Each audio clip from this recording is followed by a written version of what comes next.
C'est par ce défilé que les festivités marquant la journée mondiale de la préservation de la couche d'ozone ont démarré ce vendredi 16 septembre 2016. Itinéraire, ministère du cadre de vie, Carrefour 3 Banques, Carrefour Zongo, Carrefour Inafrica puis Carrefour Saint-Michel, Kaboma et retour au ministère. Ici, différents prix ont été remis au premier au CAP et au DIT 2016 en froid et climatisation. 3 frigoristes ayant respecté les normes d'exercice de leur métier et utilisé les fluides respectueux de l'environnement ont été aussi gratifiés. Quant au centre de formation technique et professionnelle ayant les filières froid et climatisation, ils ont reçu des équipements frigorifiques modernes. Il s'agit des lycées techniques de Pondéou de Cotonou, de Boïcon, celui industriel de Porte-Nouveau et l'Institut universitaire de Lokossa. Les équipements qui seront mis à votre disposition sont évalués à 100 millions de francs CFA et sont composés de kits de recyclage, de balances digitales, de bouteilles de récupération, d'évaseurs TST et de tuyaux TST, etc.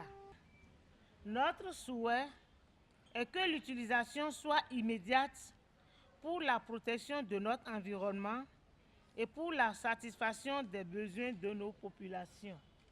Pépin Haïnan, directeur général de l'environnement, explique ici le bien fondé de ces différentes dotations. Ces équipements acquis à grands frais contribueront efficacement à améliorer les prestations de services au profit de nos populations et à la lutte contre la dégradation de la couche d'ozone et constituent le pas de géant dans la marche de notre pays vers le développement durable.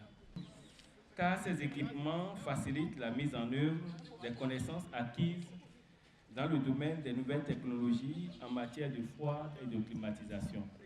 Après cette allocution a suivi successivement celle des représentants des récipiendaires des prix et des proviseurs des lycées ayant reçu des équipements frigorifiques de dernière génération. Nous promettons prendre toutes les dispositions nécessaires pour la gestion durable de ces équipements au profit de la satisfaction des besoins de nos populations. Nous promettons ici et maintenant que nous allons faire un bon usage de ces équipements dans nos différents ateliers et dans les différents lycées techniques sur tout le territoire national. Et ainsi, les produits qui seront désormais formés dans ces lycées contribueront donc à l'amélioration de la lutte contre la dégradation de la couche d'ozone.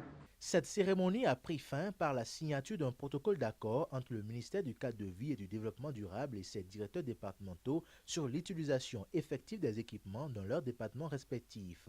Une série d'initiatives qui témoignent de l'engagement de ce ministère à lutter efficacement contre la destruction de la couche d'ozone.